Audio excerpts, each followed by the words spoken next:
ஆட்சியில நடந்த அந்த பாலியல் சம்பவத்துக்கு சிஎம் தான் பொறுப்பு அப்படின்னா, இங்க நடந்த இந்த பாலியல் சம்பவத்துக்கு நீங்க தான் பொறுப்பு. பெண்களுக்கு பாதுகாப்பு சொல்லி குட்டீஸ் எல்லாம் ஏமாற்றி ஆட்சியை பிடிச்ச நீங்க பெண்களுக்கும் பாதுகாப்பு கொடுக்கல, குட்டீஸுக்கும் பாதுகாப்பு கொடுக்கல. அதற்காக தார்மீக பொறுப்பேற்று பதவி விலகிக்கணும். நேரத்துக்கு ஒரு 10 வயசு குழந்தைய கொன்னு தூக்கி போட்டிருக்காங்க. இதை பேச வந்த எல்லாரையும் கேட்கிற ஒரே கேள்வி என்னன்னா, இது என்ன புதுசா? இதுக்கு முன்னாடி டிஎம்கே கட்சியில நடக்கலையா இது? யாரா நீங்களாம்?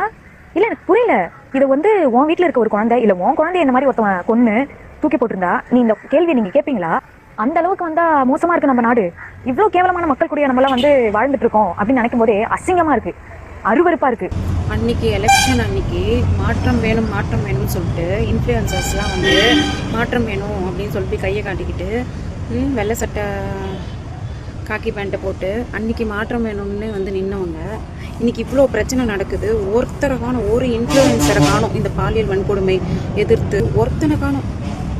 எங்கடா போனீங்க அவங்க மாற்றத்தை வச்சுக்கிட்டு?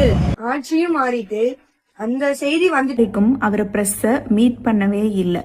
இதே மாதிரி நம்ம நாட்டில் இன்னொருத்தர் இருக்காரு, 10 வருஷமா அவர் பிரஸ்ஸே மீட் பண்றது இல்லை. இப்போ அவருடைய வழித்தோன்றலா இவர் வர்றாரா அப்படிங்கிறது கூட மிகப்பெரிய கேள்விக்குறி. முதல்ல அவர்கிட்ட ஞாபகப்படுத்துங்க, நீங்க தான் சிஎம், நீங்க இப்ப யாரு மேலயுமே பழி போட முடியாது. அது இல்லாம அவர் இப்ப என்ன சொல்றாருன்னா, 10 நாள்ல தமிழ்நாடு சிங்கப்பூரா மாறிடுச்சான். இன்னும் டைம் கொடுத்தா தமிழ்நாடு முழு சிங்கப்பூரா அவர் மாத்திடுவாராம். 10 நாளை எத்தனை பாலியல் குற்றங்கள் நடந்திருக்கு, கோயம்புத்தூர்ல ஒரு குழந்தை என்ன பண்ணி வச்சிருக்காங்க, இதை பத்தி பேச துப்பு கிடையாது. ஆனா சிங்கப்பூரா மாறிடுச்சான். இவங்க இன்னும் இந்த ரீல்ஸ் மோகத்துல இருந்தும் இந்த ரசிக மரப்பான் வெளியே வர மாட்டாங்க.